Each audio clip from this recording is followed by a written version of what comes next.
ഇത് മാസ് മോട്ടോഴ്സിൽ നിന്നാണ്. Honda ഡിയോൻ്റെ cylinder kit മാറ്റി ചെയ്തൊരു വർക്കാണ്. എൻജിൻ സംബന്ധമായിട്ടുള്ള വർക്കായിരുന്നു. ഹാഫ് എഞ്ചിനാണ് നമ്മൾ ചെയ്തേക്കണേ.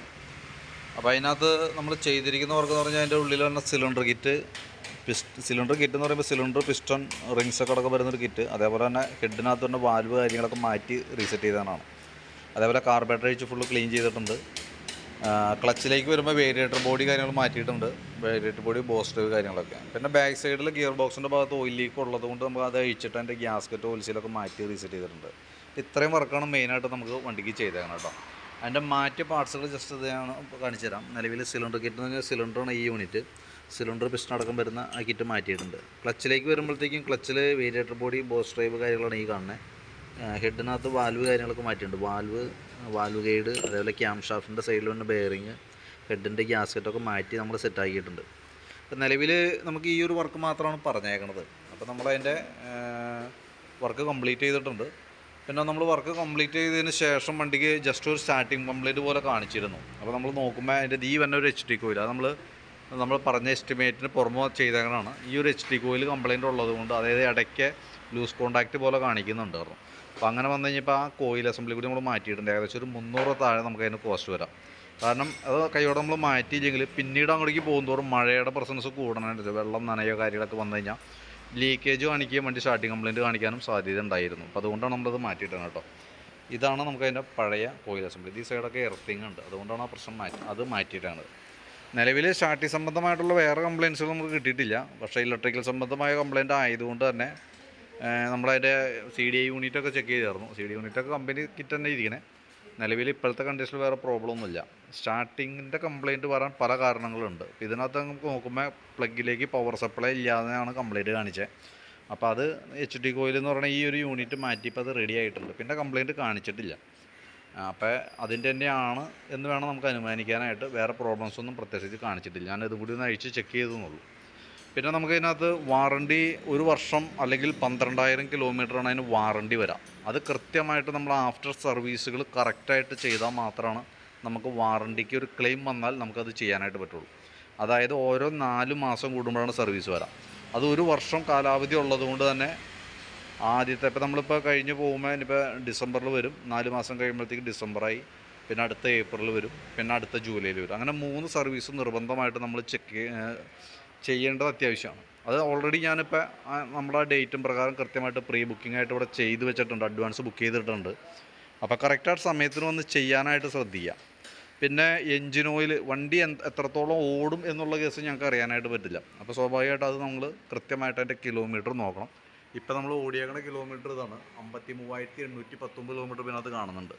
പ്ലസ് ഒരു 3000 കിലോമീറ്റർ ഓടി കഴിയുമ്പോഴത്തേക്കും എൻജിൻ ഓയിൽ മാറണം. അത് 3000 കിലോമീറ്റർ കൂടുമ്പോൾ ഓയിൽ മാറ്റിക്കോണം. പീരിയോഡിക് സർവീസ് നമുക്ക് ഈ പറഞ്ഞ ഡേറ്റിൽ ചെയ്താൽ മതി. അത് കറക്റ്റ് ആയിരിക്കണം കേട്ടോ. അങ്ങനെയാണെങ്കിൽ മാത്രമാണ് നമുക്കൊരു ക്ലെയിം വന്നാൽ നമുക്കത് ക്ലെയിം പാസ്സാക്കി എടുക്കാനായിട്ട് പറ്റുള്ളൂ. പിന്നെ നമ്മളുടെ ഈ ഇരിക്കുന്ന കാർബറേറ്റർ അസംബ്ലിക്കൊക്കെ ചെറിയൊരു കംപ്ലയിൻ്റ് ഉണ്ട്. കാരണം എന്ന് വെച്ചാൽ ഇപ്പോഴത്തെ പെട്രോളിൻ്റെ പ്രശ്നമാണത്. അത് കറക്റ്റായിട്ട് ട്യൂണിങ്ങിൽ നിൽക്കാതെ വരികയും വണ്ടി ഓടി വന്ന് നിൽക്കുന്ന സമയത്തൊക്കെ കുറച്ച് നേരം സ്ലോ സ്പീഡിൽ നിന്നിട്ട് വണ്ടി ഓഫ് ആവുന്ന ഒരു കംപ്ലയിൻ്റ് ഒക്കെ ഉണ്ട്. അത് ഐഡിലേക്ക് കൃത്യമായിട്ട് ട്യൂൺ ചെയ്യാനായിട്ട് പറ്റുന്നില്ല ഈ കാർബറേറ്റർ. ഞാനിപ്പോൾ ഫുള്ളായിട്ട് അഴിച്ച് ക്ലീൻ ചെയ്ത് റീസെറ്റ് ചെയ്തതാണ്. പക്ഷേ എങ്കിൽ കൂടി കംപ്ലയിൻറ്റ്സ് ഉണ്ടാകാനുള്ള സാധ്യത വളരെ ഹൈ ആണ്. പിന്നെ ആ ഇരിക്കുന്ന യൂണിറ്റ്, പെട്രോളിൻ്റെ ടാപ്പ് എന്ന് പറഞ്ഞാൽ ആ യൂണിറ്റ് കംപ്ലയിൻറ്റ് ഉണ്ടായിരുന്നു. ഞാനത് കൂട്ടത്തിൽ തന്നെ മാറ്റി കളഞ്ഞിട്ടുണ്ട്. അതല്ലെങ്കിൽ നമുക്ക് പിന്നീട് അത് നമുക്ക് വണ്ടി ഇവിടെ നിന്ന് കൊണ്ട് വലിയ താമസിച്ചാൽ തന്നെ വീണ്ടും കംപ്ലയിൻറ്റ്സിലേക്ക് വരും. അതുകൊണ്ട് അതുകൂടി മാറ്റിയിട്ടുണ്ട്. ഇതിൻ്റെയൊക്കെ കംപ്ലയിൻറ്റ് വന്നതിൻ്റെ റീസൺ എന്താണെന്ന് വെച്ചാൽ ഇപ്പോഴത്തെ പെട്രോൾ E20 എന്ന് പറയുന്ന പെട്രോളാണ്. എത്തനോളാണ് 20%. 800 മില്ലി മാത്രമാണ് പെട്രോളുള്ളൂ. 1 ലിറ്റർ പെട്രോൾ മേടിച്ച് 800 മില്ലിയാണ് പെട്രോൾ കിട്ടുള്ളൂ. ബാക്കിയത്തെ 200 മില്ലി അതിനകത്ത് മിക്സ് ചെയ്തേക്കാണ്, എത്തനോൾ മിക്സ് ചെയ്തേക്കാം. ഈ എത്തനോളും നമ്മളുടെ വണ്ടിയുടെ ഈ അലുമിനിയം ബോഡി ആയിട്ടുള്ള വന്ന ഭാഗങ്ങൾ വരുമ്പോൾ റബ്ബർ ടൈപ്പ് ഐറ്റംസിലേക്കൊക്കെ വരുമ്പോൾ അതൊക്കെ കെമിക്കൽ റിയാക്ഷൻസ് മൂലം റബ്ബർ പൈപ്പൊക്കെ ഇങ്ങനെ ബഡ്ജായി പോകും. അതായത് ഇങ്ങനെ ലൂസായിട്ട് ഫ്ലെക്സിബിളായി പോകും. ഈ അലുമിനിയൊക്കെ ദ്രവിച്ചു പോവാണ്. അതാണ് കംപ്ലയിൻറ്റ്സ് കേട്ടോ. അപ്പോൾ ആ ഒരു കംപ്ലയിൻറ്റ് വരാനുള്ള സാധ്യതയൊക്കെ വളരെ കൂടുതലാണ്. അതൊന്നും നമുക്ക് ഈ വാറണ്ടിയുടെ പരിധിയിൽ വരുന്നതല്ല, അതറിഞ്ഞിരിക്കുക. വാറണ്ടി എന്ന് പറഞ്ഞാൽ നമുക്ക് സിലിണ്ടർ ഹെഡുമായി ബന്ധപ്പെട്ട വർക്കുകൾക്ക് മാത്രമാണ് നമ്മൾ വാറണ്ടി പറഞ്ഞേക്കുന്നത്. കാർബറേറ്റർ അസംബ്ലി ജസ്റ്റ് ഇപ്പോൾ നമ്മൾ അഴിച്ച് ക്ലീൻ ചെയ്തിട്ടേ ഉള്ളൂ, പുതിയതല്ല. പുതിയതാണെങ്കിൽ പോലും കാർബറേറ്ററിന് വാറണ്ടി കിട്ടില്ല. ഇപ്പോൾ നമുക്കിപ്പോൾ വലിയ കുറേ ഓടിക്കുമ്പോഴത്തേക്കും കാർബറേറ്റർ അസംബ്ലി മാറ്റി വയ്ക്കേണ്ടി വരും. അത് നമ്മുടെ വണ്ടിയുടെ മാത്രമല്ല, ഒട്ടുമിക്ക വണ്ടികളും കംപ്ലയിൻ്റ് ആണ്. ആ കംപ്ലയിൻറ്റ്സ് നമ്മുടെ വണ്ടിക്കും വരും. ഇനി അങ്ങനെ വന്നിട്ട് കാർബറേറ്റർ നമ്മൾ പുതിയത് മേടിച്ച് വെച്ചു എന്ന് കരുതാം, പുതിയത് വെച്ചാൽ പോലും നമുക്ക് വാറണ്ടി കിട്ടില്ല. ആ വണ്ടി വണ്ടി സ്റ്റാർട്ട് ചെയ്ത് പോയി കഴിഞ്ഞാൽ വാറണ്ടി അവിടെ തീർന്നു.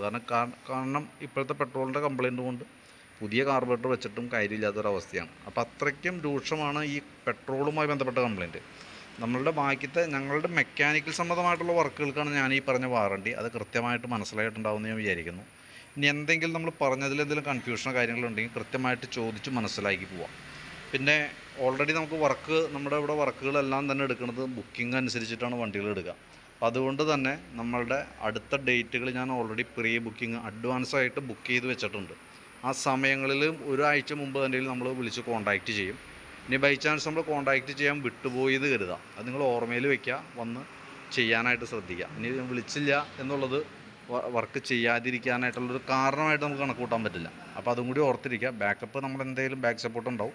പക്ഷേ ബൈ ചാൻസ് എങ്ങാനും വിളിക്കാൻ വിട്ടുപോയി എന്ന് കരുതിയാൽ ഇനി അത് നമ്മളൊരു വാറണ്ടി സർവീസ് ചെയ്യാതിരിക്കാതെ ഉള്ള കാരണമായിട്ട് നമുക്ക് പരിഗണിക്കില്ല. അതും കൂടി ഓർമ്മയിൽ വെച്ചേക്കാം. അപ്പോൾ നമ്മൾ നിലവിൽ പറഞ്ഞിരിക്കുന്ന വർക്കുകൾ നമ്മൾ തീർത്തിട്ടുണ്ട്. സ്റ്റാർട്ടിങ് സംബന്ധമായിട്ടുള്ള കംപ്ലയിൻറ്റ് ഒരു തവണ എനിക്ക് വർക്ക് കഴിഞ്ഞപ്പോൾ കിട്ടി. അത് ഈ കോയിൽ അസംബ്ലിയുടെയാണ്.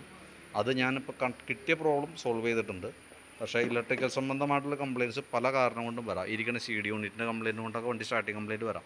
അങ്ങനെയാണെന്നുണ്ടെങ്കിൽ ചിലപ്പോൾ ഒരു പക്ഷേ റിപ്പീറ്റ് വന്നേക്കും. അതല്ലാതെയുള്ള കേസ് ഇപ്പോൾ തീർന്നിട്ടുണ്ട്. നമുക്ക് വണ്ടി സ്റ്റാർട്ടിങ് കംപ്ലയിൻറ്റ് വന്ന് സിലിണ്ടർ പിസ്റ്റൺ പിടിച്ചതിൻ്റെ ബന്ധപ്പെട്ട കംപ്ലയിൻ്റാണ്. അത് നമ്മൾ റെഡിയാക്കിയിട്ടുണ്ട് കേട്ടോ.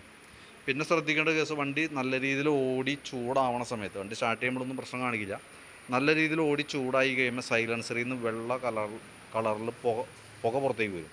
അപ്പോൾ നമ്മൾ സ്വാഭാവികമായിട്ടും സിലിണ്ടർ പണിത വണ്ടിയാണ്, പുക വീണ്ടും മാറിയിട്ടില്ല എന്നൊന്നും കരുതണ്ട. സൈലൻസറിൻ്റെ ഉള്ളിൽ കുറേ ഓയിൽ കിടക്കുന്നുണ്ട്. അത് ഫസ്റ്റ് കിടക്കുന്ന ഓയിലാണ്. നമ്മൾ എങ്ങനെ ക്ലീൻ ചെയ്താലും അത് പോവില്ല. അത് സൈലൻസർ ചൂടായി കഴിയുമ്പോഴത്തേക്ക് അത് കുറേ കത്തിപ്പോവും. അത് കുറേ ദിവസത്തേക്ക് ഉണ്ടാവും. അത് ഓട്ടം മന്നൻ്റെ അനുസരിച്ചിട്ട് കത്തിപ്പോയി അത് തീർന്നോളും. അത് അങ്ങനെയാണ് അത് തീരുള്ളൂ കേട്ടോ. അപ്പോൾ ഇത്രയാണ് നമുക്ക് മെയിനായിട്ട് ഇതായിട്ട് പറയാനുള്ളത്. പിന്നെ വാറണ്ടി ആഫ്റ്റർ സർവീസ് കൃത്യമായിട്ട് ചെയ്യാനായിട്ട് ശ്രദ്ധിക്കുക. കൃത്യമായിട്ട് നമ്മുടെ അടുത്ത് മാത്രം ചെയ്താൽ തന്നെയാണ് വാറണ്ടി കിട്ടുള്ളൂ. വേറെ മാറി ചെയ്തു എന്ന് പറഞ്ഞിട്ട് നമ്മളത് അക്സെപ്റ്റ് ചെയ്യില്ല. എൻജിൻ ഓയിൽ കൃത്യമായിട്ട് നമ്മുടെ അടുത്ത് തന്നെ ചെയ്യുക. കമ്പനി ഓയിൽ മാത്രമേ യൂസ് ചെയ്യുക. അതൊക്കെയാണ് വാറണ്ടിയുടെ ഒരു ടേംസ് ആൻഡ് കണ്ടീഷൻസായിട്ട് പറയാം. അതിൻ്റെ ഡീറ്റെയിൽസൊക്കെ നമ്മളിവിടുന്ന് എഴുതി തരാം. അതും പ്രകാരം കൃത്യമായിട്ട് ഫോളോ ചെയ്യുക. ഓക്കെ. അപ്പോൾ ഞാൻ ഇനിയിപ്പോൾ ജസ്റ്റ് ബോഡിക്കൊന്ന് സെറ്റ് ചെയ്യാനുണ്ട്, വണ്ടി ഒന്ന് വാട്ടർ സർവീസ് ചെയ്യാനുണ്ട്. അത്രയാണ് നമുക്ക് നിലവിലുള്ളത്. പിന്നെ വൈകിട്ടത്തേക്ക് നമുക്ക് വണ്ടി എടുക്കാം, ഡെലിവറി ചെയ്യാവുന്ന രീതിയിലേക്ക് സെറ്റ് ആക്കിയിട്ടുണ്ട്. ഓക്കെ.